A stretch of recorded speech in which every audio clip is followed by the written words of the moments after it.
This is Girls Stop Playing, a weekly show that empowers Black women to stop playing with their potential so they can live a life that they love. I'm Coriel, your favorite homegirl, and I'm on a mission to help Black women make the money and get the honey. You can have it all as long as you're willing to work. Black women to stop playing with their potential. So we talk about entrepreneurship and relationships, primarily, but then, you know, we can go deep with either one. Whatever you want to. But I got some stuff to talk to you about. Okay. I'm excited. Let's do it then. All right, let's go. I'm excited. Okay. Oh, so we're just, I know you know this, but we're just looking at each other, having a conversation. If you want to make a point or look the people in their eye, this first camera is your camera. Yep. Okay, very good. I want to get a little B-roll when we finish. Okay. He'll take some too. Okay. Let me, can I give you this tablet? Because my phone was definitely going off. Thank you. Now, what did you hit when you did that? Because was it the Bluetooth thing? If you hold it, it'll pop up.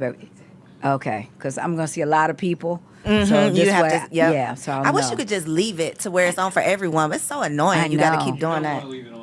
Because other people can send stuff. But you have to accept it though, right? They can't just send it to your phone. Yeah, but then it's weird because you get all these pings popping up. Yeah, he's right.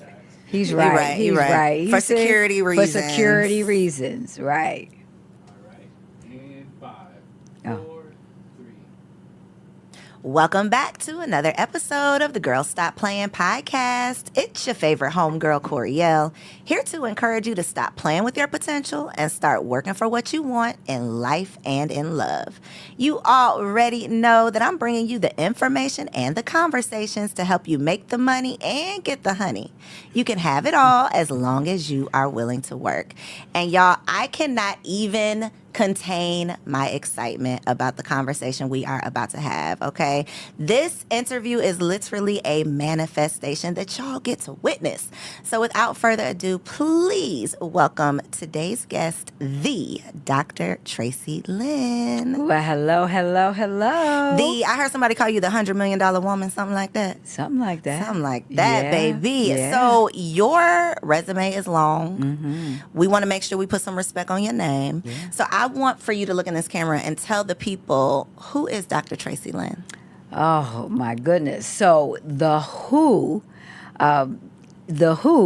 would be the woman who started the Traci Lynn fashion jewelry business. And we had over 100,000 independent consultants selling our jewelry all over the continental U.S. We dabbled in Canada a little bit, but that's the who beginning of the story. And my mentor was Madam C.J. Walker, who I never met, but she came 100 years before me. And so I was patterning my business after what she did in direct sales. But I looked to so many other women in that space, but there was no other black women in that space. Madam C.J. Walker 100 years ago and Traci Lynn. She said put some respect on her name, as we shall. So I want to ask, did you work in direct sales before starting a direct sales business? No, I had joined a few other companies, just random. You know, family members got me in something, selling something. So I had experience with one or two before. And what was your experience like? Because I have a theory about direct sales and just sales period and like the type of personality that it takes to thrive in those roles. What was your personal experience just working in direct sales? Well, in the beginning, it wasn't good because I just didn't want to call family and friends. And I was, you believe it or not, seemed to be a little bit more shy when it came to approaching people about the opportunity. Of course, when we're uncomfortable, we find the reasons. Mm-hmm. So my reason was I'm shy. And there's nothing in my body that's shy. But because I didn't really want to do the work and learn how to do it, read the scripts, and then I felt phony.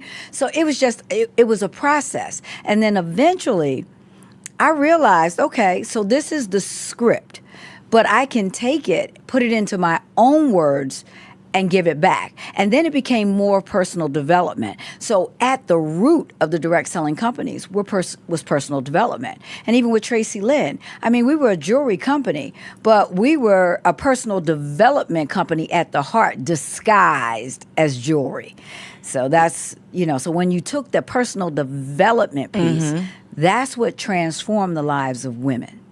So I have dibbled and dabbled in direct sales, multi-level marketing, all of these spaces where I feel so uncomfortable, where much like you, I'm like, oh, I feel fake reading a script or, feeling like I'm pretending. And that just didn't sit well with me. However, what I know now, being an entrepreneur and just being a grown-ass woman, is the value that people who were in direct sales, if I could go back and do it all over again, just the muscle that you build of getting that rejection, of picking yourself up off the ground, of peeling your face up after, that there's not much greater personal development out there than figuring out your identity through rejection. Absolutely. And it is a muscle that you build. And again, it goes back to personal development. Everybody wants development, but they don't want to go through the process of development. There's a process, and you got to trust that process. What would you say were some of like the principles that you incorporated into your personal development that helped your team to thrive? Because with 100,000 agents or representatives, I'm assuming everybody doesn't come to the table with the salesman spirit, or they naturally have it. So what type of skills could you teach these women that would help them be successful? Well, we called them the force because they were a force to be reckoned with. And I called them my partners. So it was always the way I laid out the foundation and the language I used. Partners. They were independent consultants. That's what all direct selling people are, independent consultants. But I wanted more. I wanted partnership. I wanted them to have a voice. So for them to have the voice, to be the force, they went through my training program. So I put together a university, a jewelry university, where I wasn't just teaching selling. I'm teaching the skills of getting outside your comfort zone, self-esteem, knowing your worth, knowing your value, how to get paid what you're worth, how to know what your dollar per hour proposition is. Do you know what it is? I need an extra job. Well, what's the dollar per hour proposition you're looking for? You looking at Target? You looking at Walmart? Or you want to make some lawyer kind of money selling jewelry? So I had to explain value, dollar per hour proposition. So I started teaching these foundational truths that would help them in their job, because they went back and negotiated for more money on the job. So I was teaching them life skills. Everything I taught them in jewelry transferred. And then, I had some people who wouldn't even really wear jewelry. It was so small you needed a magnifying glass. I had a woman back then, she was probably about 60-some, and she wouldn't wear anything bigger than this. Then we had a convention. She walked across that stage. That jewelry was so big, that was like Flavor Flav coming across the stage, that cluck. And so she got comfortable in her own skin. And that's what I wanted, because you can fly from there. And that's what I was teaching. So people always say that the people are the hardest part of the business, like managing people from a team to managing your customers.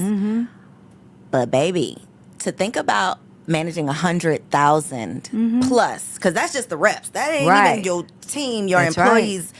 That's how? How? I'm seriously, I don't even know a better question than just how. Like, how did you do that? Well, first of all, the saying goes, the worst thing about direct sales is the people. The best thing is the people. So it's a juxtaposition of both. It's the people and the people. So you've got to learn to see what you need to see. You eat the bones and eat the meat, throw the bones away. You take the best part of it. And then the how. I was in my purpose, in my season.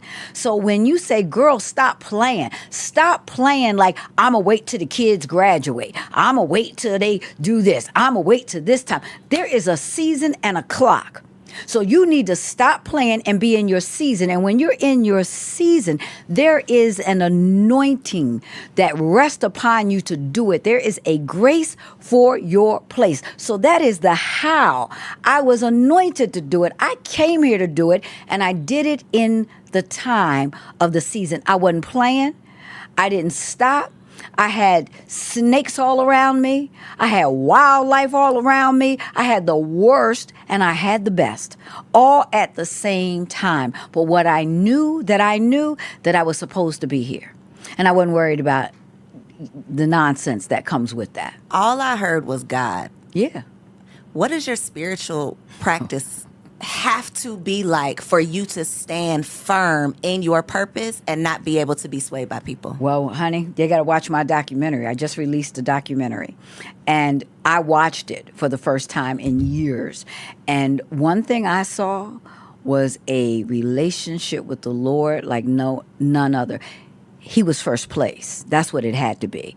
Prayer was first place. Trusting him was first place. Not looking at the situation and the circumstances, and knowing that I was called for a reason, for such a time as this. And no matter what it looked like when my warehouse went out of business, when they tried to sabotage me, if I kept my eyes on him, if I took care of God's business, he always took care of my business. So you had to be 100% in tune with him and understand your mission. That's why folks be playing, because they don't know what they're called for.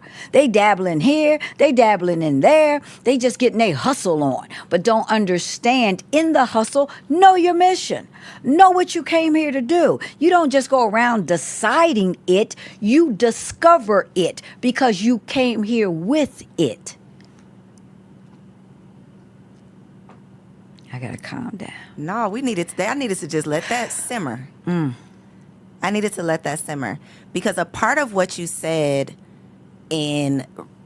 regardless of the view, my current view, I know the vision. 100%. That's easy to say though. But when the warehouse is being shut down, when the plans ain't coming together like they're supposed to, when it doesn't feel like this season is anointed. Because when things are just working out, when the doors are just opening and when God is just sending things, it feels like my steps are ordered. That's one feeling. But when you know that this is what God told you to do, but the odds are just stacked against you, the haters is coming out the woodworks, the people are talking about you, it just, what your view does not match that vision. How do you hold on to your faith? How do you hold on to what God told you when that bill is due and you ain't got it? Like, how do you hold on to that? Because you've had experiences with the lions and the bears. This is David. You know, he slayed the lion. He slayed the bear before he went up against Goliath. He knew what he knew because he already had experience. I experienced a lot of small wins when it didn't look like it was going to go my way. So being anointed doesn't mean, and your steps being ordered doesn't mean everything's going to work out. You're going to have sunshine and rain at the same time. But God is still God. And those are moments of testing when he can look and say, you know what, have you considered my servant? Tracy, go ahead. She's down with me. You can throw all this at her and she's going to see me. And she's going to walk through that storm. Hard. So do you have the why me moments, or have you evolved past that? Have you, is there never a place? Okay, so the answer is no, you can't evolve past it. No, you cannot. Okay. You and then even in the documentary, I did what I had to do. I moved quick. I still did the ministry stuff I had to do. I was out speaking, but I moved with precision. And then after I did it, I was on the floor crying, and they happened to catch that in. I didn't leave that out because I need people to know. Because I can endure hardness like a good soldier, I'm still going to cry. I'm still going to go through it. And I'm going to have those moments like, did you bring me this far? I asked the question, did you bring me this far to leave me? And in my spirit, I could hear God saying that I began this good work and I'm going to complete it. So keep moving. Don't get in a pity party. Don't be calling up everybody. Because I have people say, well, the time is up then. It sounds like the season is ended. Season ain't in. I got to go through this thing. You think you just wake up one day and make $100 million? Really? Being a black woman with coming from no money? For real? Though. No. You're gonna have to endure hardness like a good soldier. You're gonna have to endure the snakes.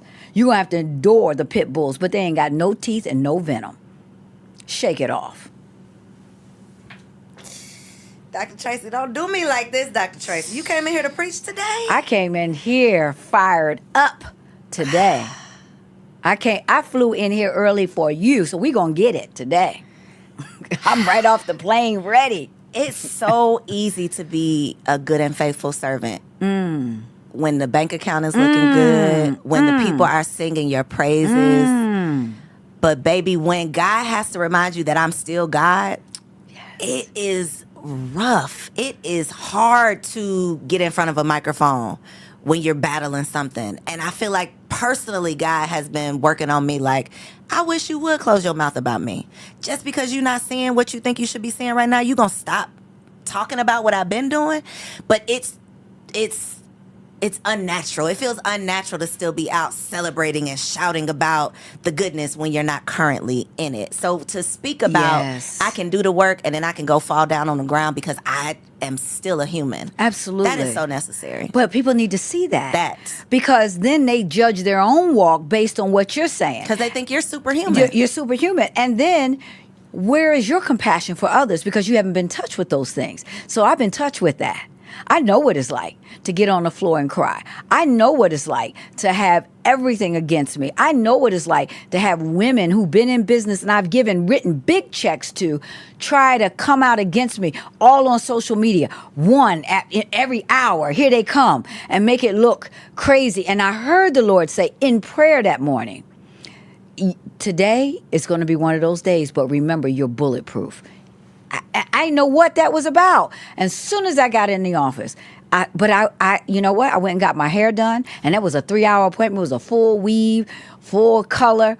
And I sat there for 3 hours and got that hair done because it was all, God already told me it was about to happen. Already warned me, but it doesn't make it any easier, especially when you see betrayal and you got to deal with that. But the world is also watching.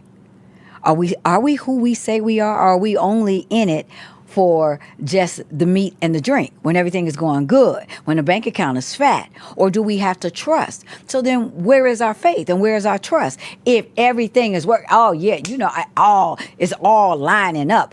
Guess what? It's still lining up when you can't see it. It is lining up. You're just looking in clouds, but it's already done. Keep walking. Sun's coming back out. How do you not let this chip away at your character, especially the public part of it? Because you can know who you are. You could think you know who you are until other people start telling you who they think you are. And if too many people start telling you who they think you are, one after the next, eventually you could start feeling like maybe these people are right. Or blaming yourself for even letting these people get close to you. Now you're talking my language both ways. That's some inner turmoil right there. It is. But listen to words though. Words are powerful. You said character. How can what has your character got to do with that? See that now they may come for your self-esteem, but they could try to assassinate your character, but you already know who you are. You know what you're going to do in the day and what you're going to do in the night when people are looking and when they're not looking. See, that's character. People get things and blessings and opportunities that their character can't hold up to. But when your character can hold up, and you know how you got character? Because you ain't fighting back. When you want to go over there, pop, and you sitting down calm. So it's not even that they're coming. Sometimes they do come for your character, but what they're really coming for, what you said and all what you said, they're coming for your confidence. They're coming for your self-esteem. How do you keep it? How you keep it, Dr. Traci? Because first of all, and you got to be careful, because you do get upset. I've been upset about people that I have allowed in, but that's why the word says guard your heart without all diligence, because out of it is the issues of life. And then they all up in, you got issues from stuff they saying, because you got to guard it and you got to have strong discernment. Even though everything looks good, but there is something telling you, they're not right. Something's not right. Something's off. But you don't see it. And then you go against what you know, and there it is. Do you know 99% of the time the Lord has already said that one? And I'll be like, no, look how good they look. They're not. Not Oh, my they're so friend. sweet. Not my friend. Shucks. Yeah. So that if you really listen to him giving you those warnings about the character. But let's talk about keeping self-esteem, because this is important. Here it was. I had accomplished so many great things, and I had I had a long season of drought, and things were going bad, just craziness. How did I get here? Moments. And I even had a staff member just try to do some, people will try to really get you when they think you down. When they think you down, just really try to step on you hard. And I knew it started to affect my own confidence, my self-esteem. And I ain't talking about 20 years ago. I'm talking about just a few years ago. And that's how my big dog story, Coco, that's not about just my journey. That was me looking at Coco and the Lord speaking to me through that example, because it's like, did you forget who you are, who I made you to be? You a big dog. You running with these little chihuahuas out here. You talking to, and then you fighting with chihuahuas. Big dogs got confidence. I got a little dog, Georgie, 8 pounds soaking wet, and I got Coco, who's about 90-some pounds now. Georgie's all up in her face, and she's sitting there like, little boy, if you don't get out of she don't even move, because that's that big dog confidence. They ain't fighting with no chihuahuas. It ain't a fight. And sometimes when we just allow the wrong voices, here we go, we allow the wrong voices in to a place that they should not have access to. Can't nobody come for you and your self-esteem and all that unless you open the door and let them in. You got to shake yourself. I get crazy emails. People be saying crazy stuff. I be laughing. I say, these folks is crazy. Delete. I don't call it. You know what she said? And she said this about me. It ain't true. Delete. I had a consultant write me the nastiest thing. I called her. She was ready for a fight. I was cracking up laughing. I was like, this is the craziest email I ever read. She said, oh, you got my joke? For real, though? It wasn't a joke. But you just can't believe I'm laughing because you got bad grammar and the thing was crazy. I don't receive that. I needed you to know that. It was a joke to me. I'm just...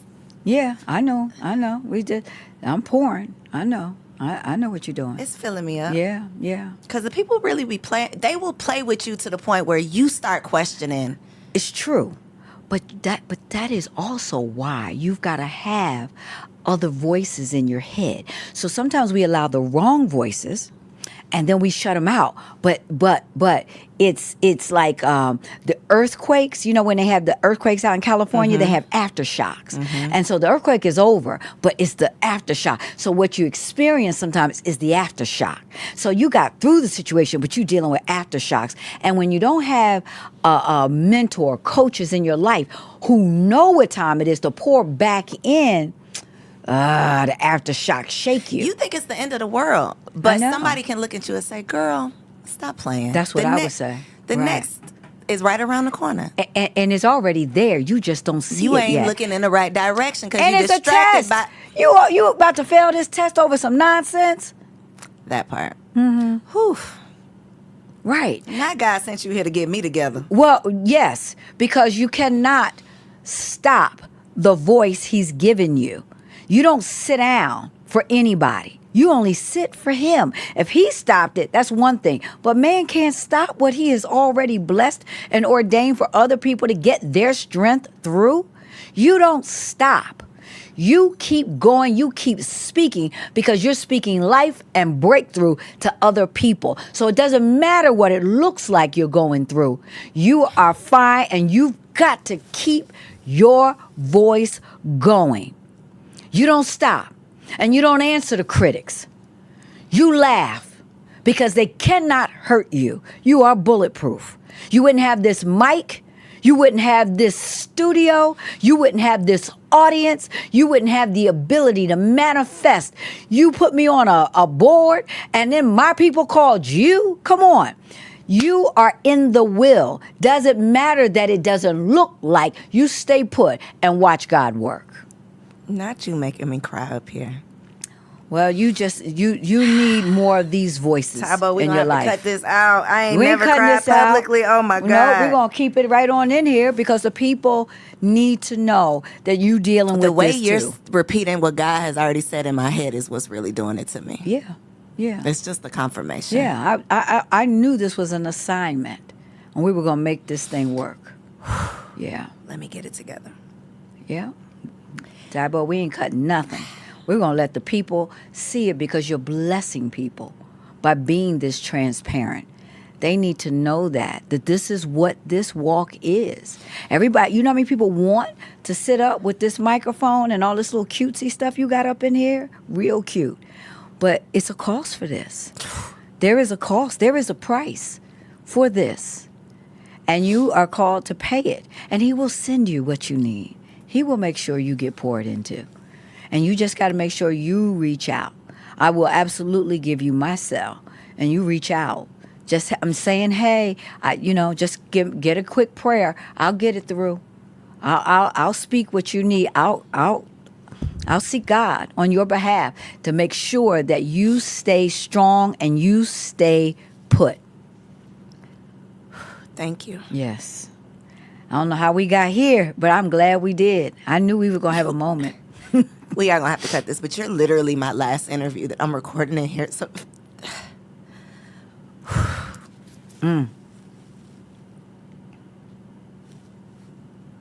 I appreciate you.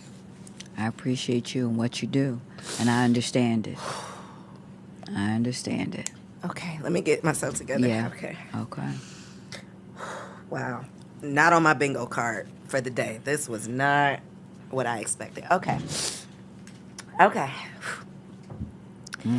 In the midst of you having to pivot professionally, Yes. where you are not only in a specific industry, but your name, your identity is associated with this business.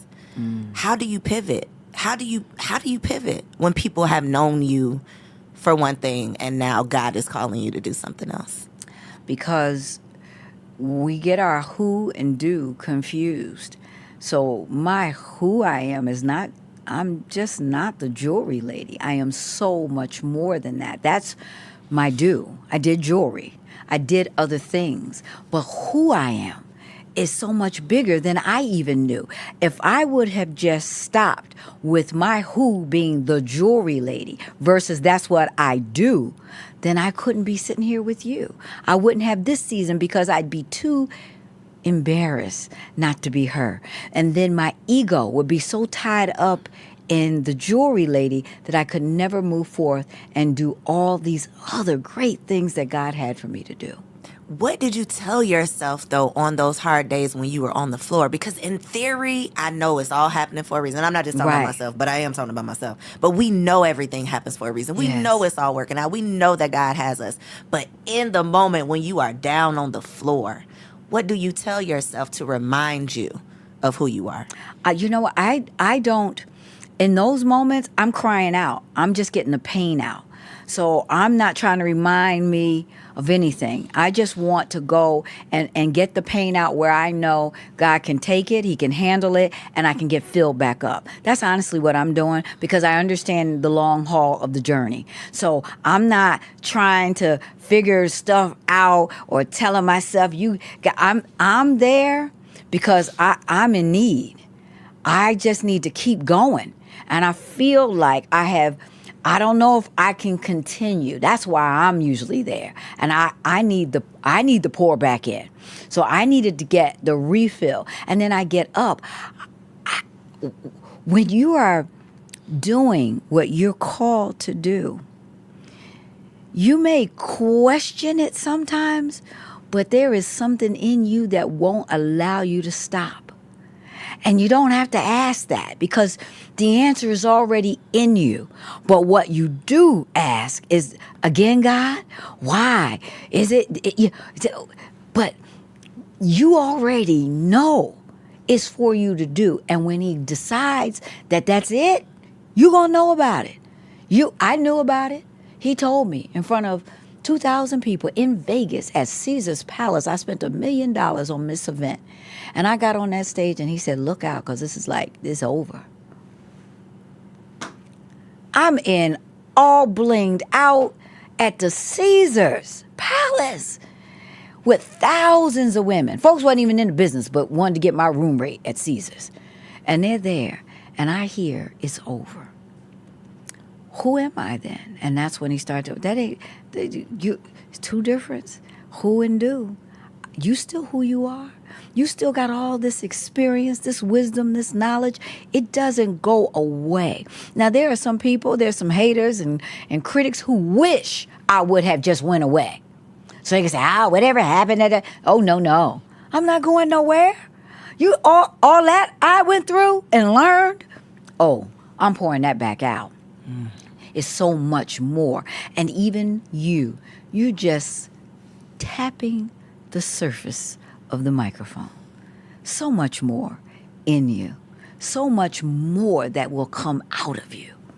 But you will also have to trust the process. And don't question who you are. I've been asking so many questions. I've been asking all the questions, Dr. Traci. You don't need to ask the questions. You don't need to ask the questions. You're already who you are. There's no need to ask those questions. Maybe when is a full breakthrough coming and those questions. But who am I? Am I this? You are that. And he's showing it to you over and over. So you've got to make a decision. I'm going to believe this, what you said. And I ain't looking to the left, to the right. I don't care what Big Mama or somebody else said. I'm going to stay here. And then this is what people say. You know what? I knew it all along. I knew who you were all along. I saw it all over you. Girl, that time you said you about to quit, I was saying to myself, she better not. All that in her. Main one. She ain't going, why she doing that? I don't know who she thinks she is. I don't know what she got to do with that. And we going to do this and do that. Stay focused. You already know. So those are not the questions you need to be asking. You need to resolve that. Even today, I ain't asking that. What we gonna do? Where we going? What you need me to do? How do I flow? Give me some insight. I had inside information. See, that's what people don't understand. That's what that relationship gave me because I invited him in the business. I had insight. I had inside information. What does that look like, inviting him into the business? Because I am stumbling around to that, and I feel like that is why God had to sit me down, because I was out here feeling like I was doing God's work without God, without consulting him consistently, because I was living in a godly way, but actively talking to God about who I'm working with, what I'm deciding to do, every little detail. I was not doing that.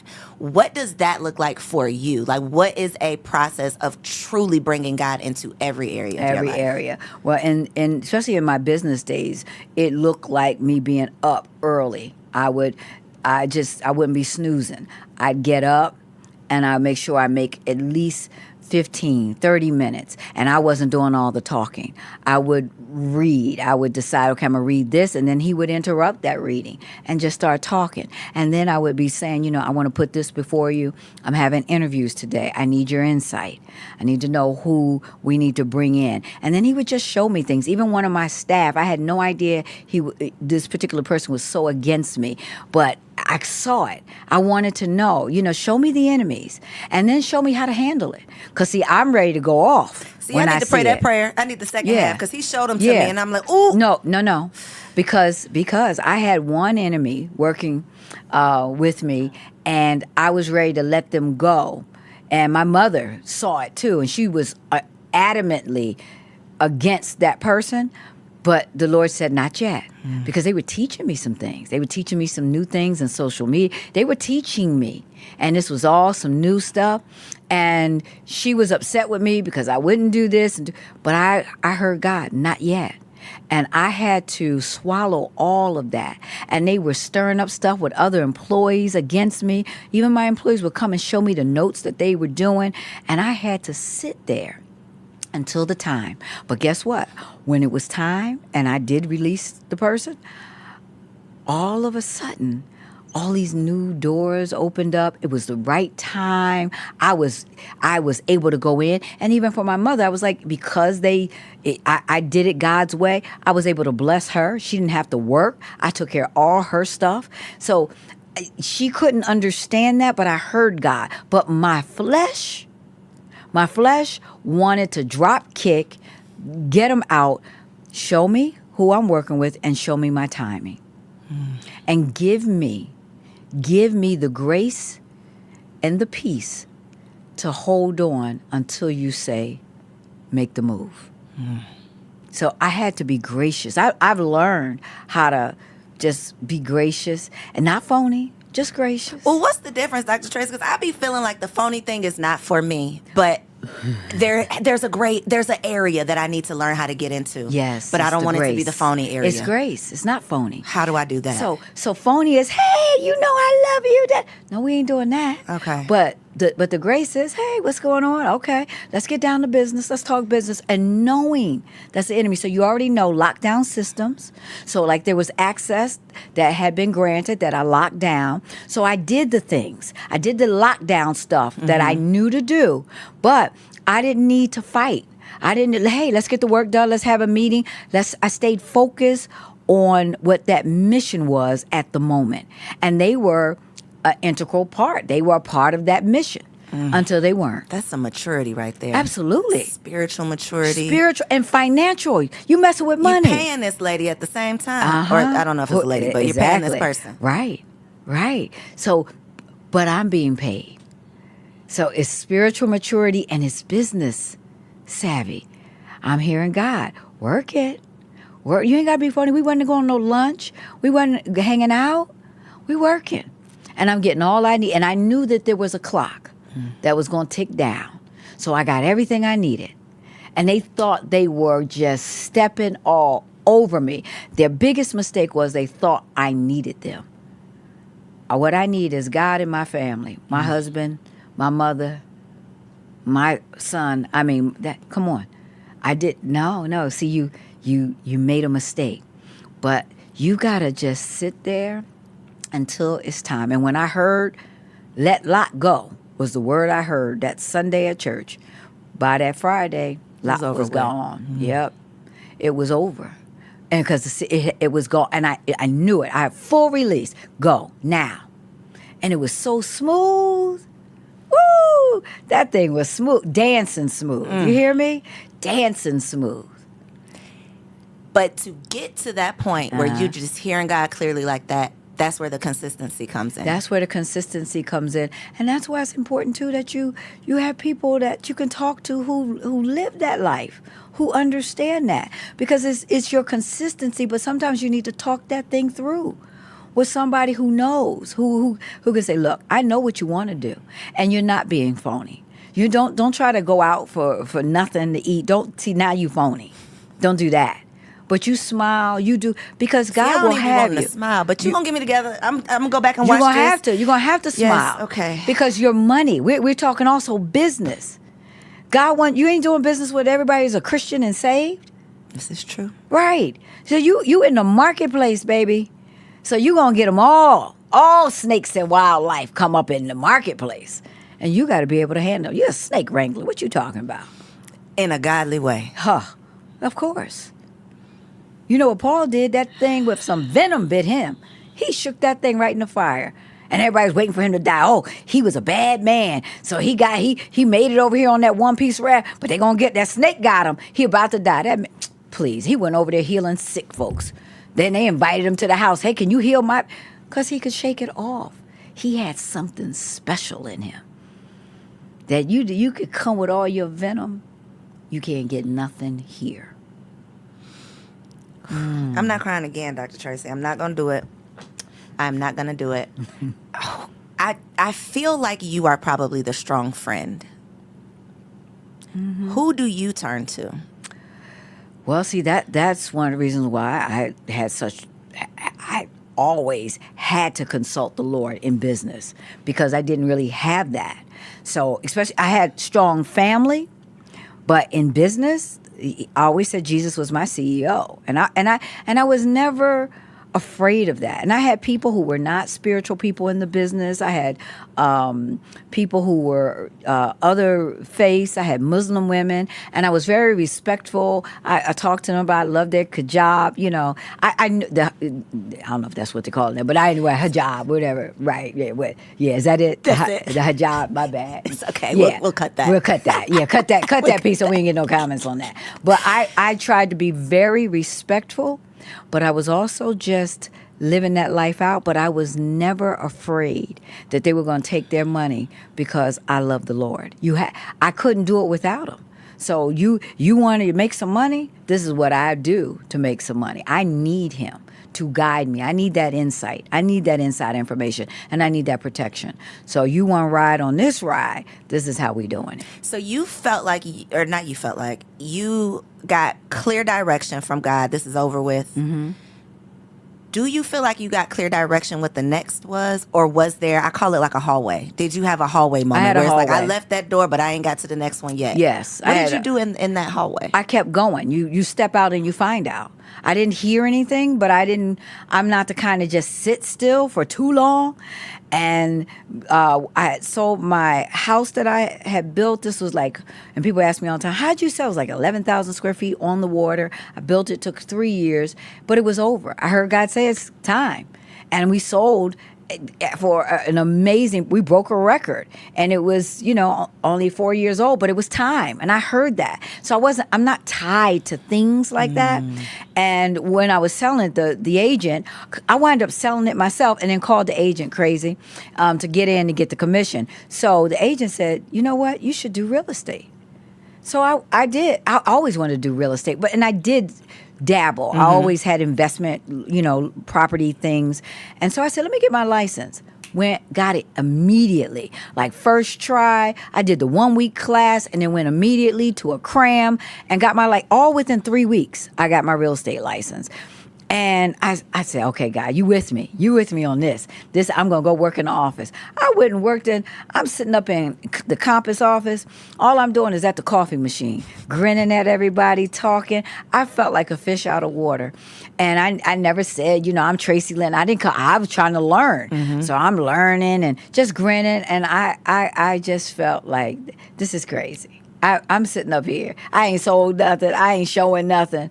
No, this ain't it. That wasn't it. But it helped me with my investment. So my husband and I, he got his license after that, and we partnered. We started a investment company for property. We were always doing it. So that was for that, but it wasn't for me to do that. And then I happened to come to Atlanta. I got on a stage, just did a little interview, and from there, people were like, well, you know what? Do you have a mastermind? Can you start, mentoring me? I was like, yes, that's my wheelhouse with my eyes closed.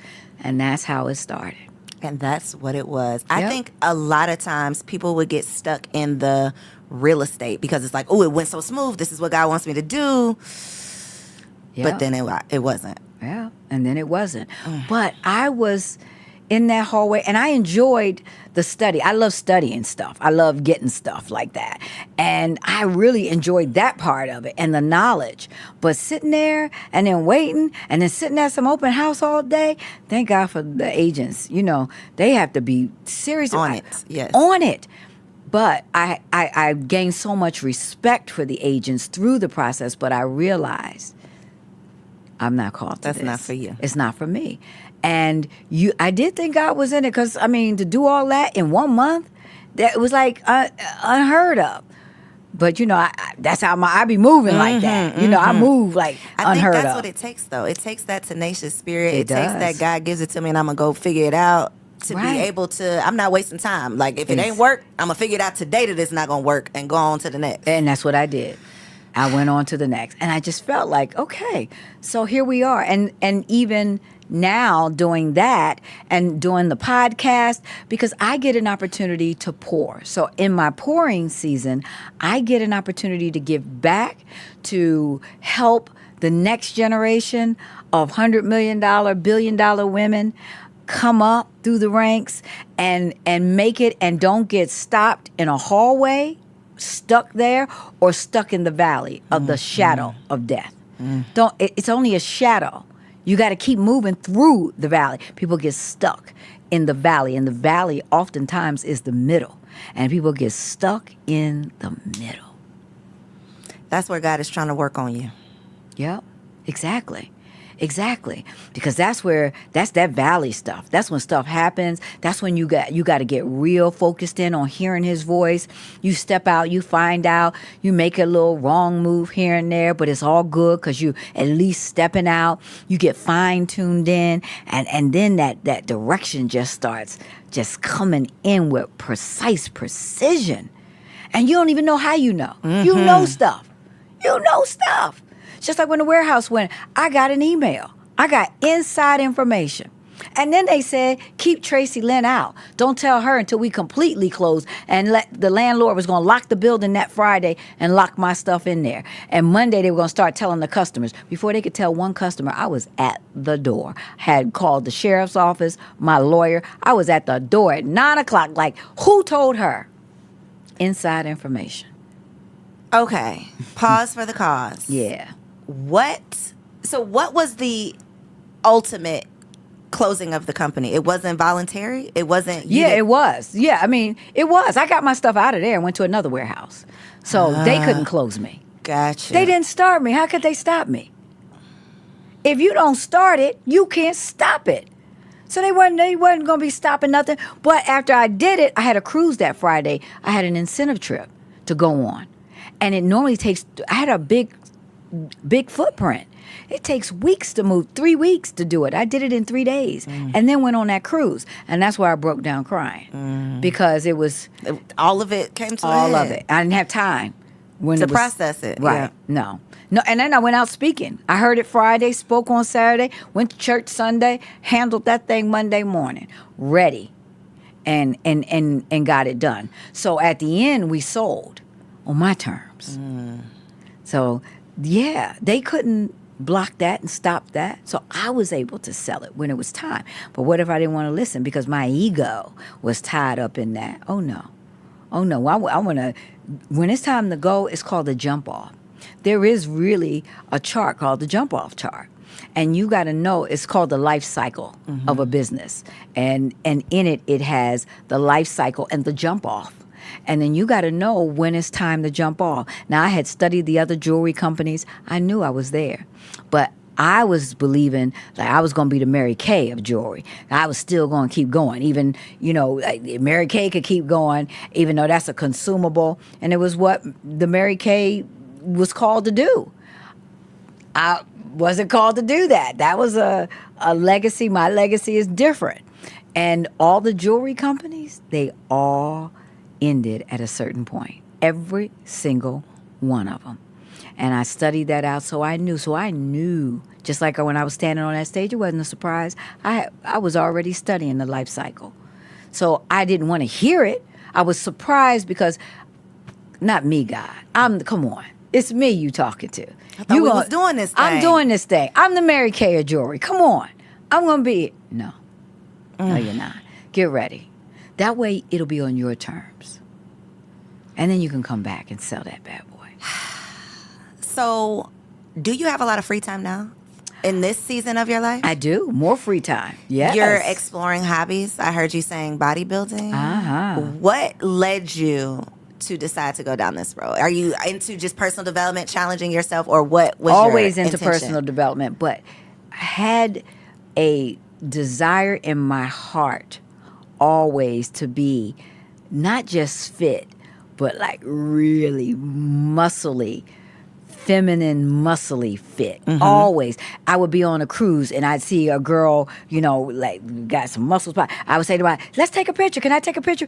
And it just kept like, why am I doing, what is this in me? And I read a book when I was like 20 years old by a woman who was really looked good in fitness, and it stuck with me. And I used to do more exercises back then. I mean, I still did the treadmill. I still did always did some form of fitness to try to keep it together because I needed my energy for what I needed to do, but I didn't have the level like now. I train for 3 hours, 4 hours every, 4 days a week, first thing in the morning. So that's my 5 o'clock rise, getting up, get to the gym. So that's like a new, so. What do you do for 3 hours? Well, I have a personal trainer. So what I do, I have to do cardio before I eat. So I've got to do an hour of cardio. And then, so even if it's Stairmaster, I got to go to the gym and then I have to bring my food. Then I have to eat. Then I got about 30, 40 minutes to digest. Then I'm with my trainer for about an hour and 15 minutes. And then I've got about 30, 40 minutes of other things. I got to do all my sit-ups, all my crunches. I got to do a couple hundred of those. And then I've got to do my inners and outers. I got to do the glute busters. I got to do This all is intense. that. Yeah, it's intense. So are you going to be doing like competitions? I am. Wow. Yeah, I am. This is exciting. It is. It is exciting. And you are serious. Oh. So, because I want to talk about the food, the packing of the food. Were you packing your own food prior to the bodybuilding? Was that already a way of life, or did this add? No, I was packing that going out to eat. Yeah, that's what I was doing, packing the to go when I was. But now the doggy you are bag. literally preparing everything that you need before you leave the house. Yes, That is everything. a real commitment. Yep. Even when I go to the gym, I take 2 meals. But if I go real early, I have to bring my whole breakfast with me, and then I have to have my meal for 12 o'clock because I'm still there from. It could be 6, 7 in the morning, so I'm still there at noon. So I have to eat at noon, and then if I have a special class after, so I do all my Zooms and stuff from outside at the gym, and then I go back in, do the special class, and then I eat again, and then I go. But I don't stay late every day, but I always bring at least 2 to 3 meals with me. What is one of these meals? Just tell me an example of Yeah. one meal you got in this bag. So in this bag, I brought my meals for the whole week, and I have I've got some tilapia in there. I've got some grilled chicken breast, and I have it because I measured it all out at home, so it has to be measured, and I cooked it. So it's cooked with low sodium, and it's in extra virgin olive oil. If I'm using any oils, so nothing is fried. You can't tell me you cooked it and you put all this oil.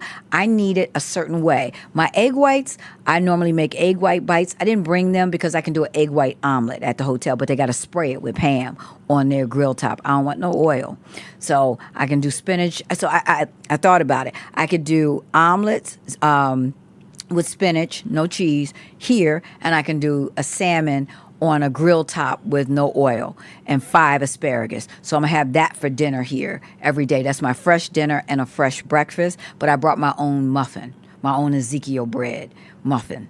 So I What brought is that. up with the oil? Because I've been going down a deep dive with when vegetable oil was introduced into society and basically all of the health effects that have come after. But what is your reasoning behind avoiding oil? Well, I use extra virgin olive oil. So I still use olive oil, more on that Mediterranean diet side, because the health benefits of that extra virgin, cold pressed, that oil. Specifically. Yes, specifically. It's just healthier oil. And I don't use a lot of oil. So if I'm going to cook, put a little oil in something, I want that extra virgin olive oil. Now, I be getting mine infused with hot seeds. I got it infused with lemon, garlic. I buy it infused with stuff and then plain. So it's much more flavorful than... Much more flavorful. Gotcha. Yeah. You figured it out. You figured out your way, and you're like, I'm not playing with y'all. I'm Because gonna do what I it works need. for my body.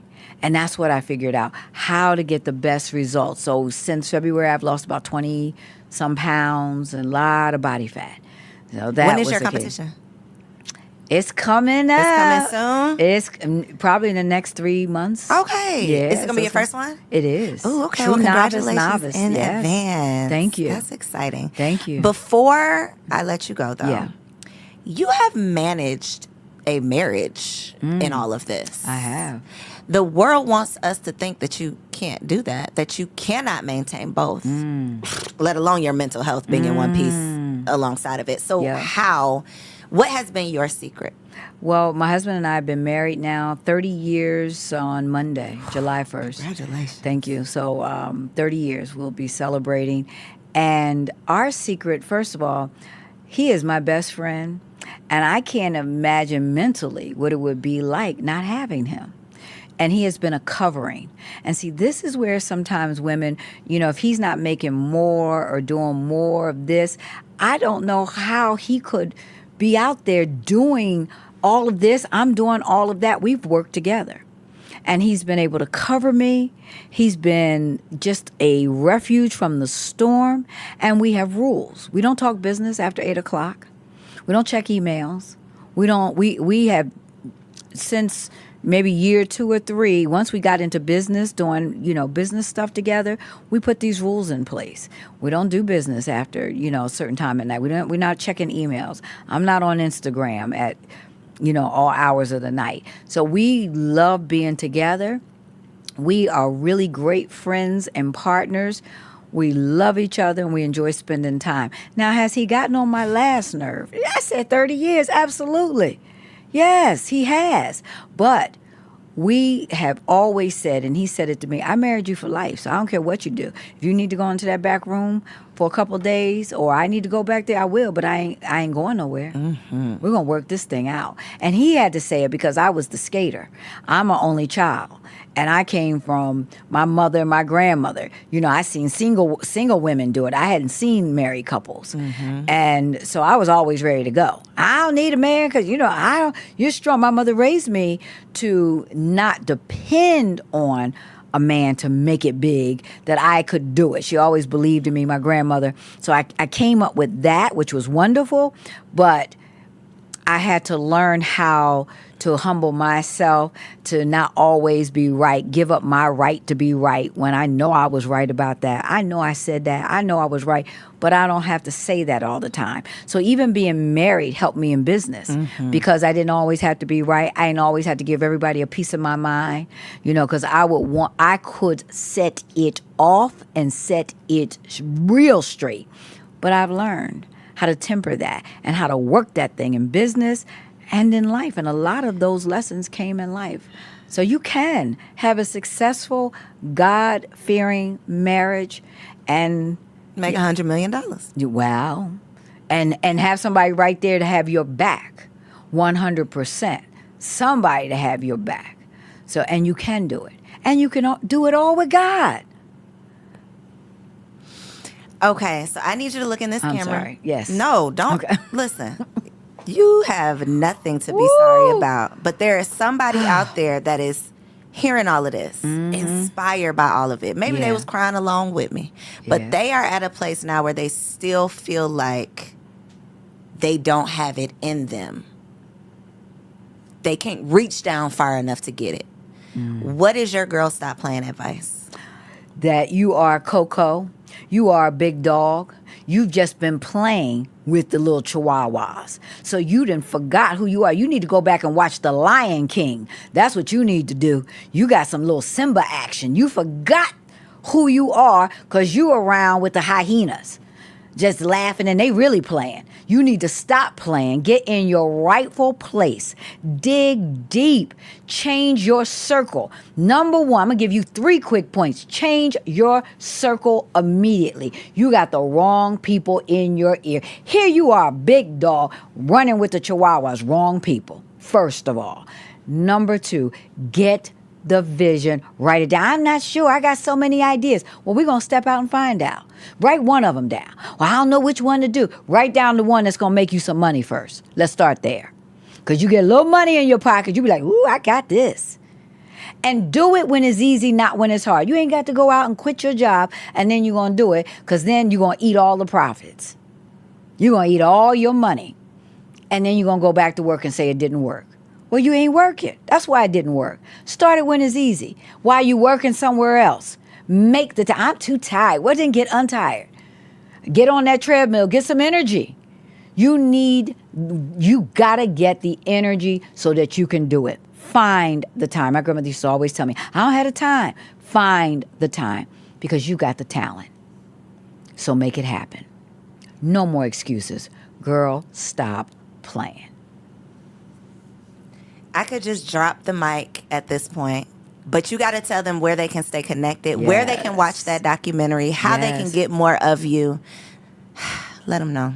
Well, you can follow me at everything social is at Dr. Traci Lynn, including my YouTube channel, which is where the documentary lives. I just released it a couple weeks ago, but it's at Dr. Traci, TraciLynn.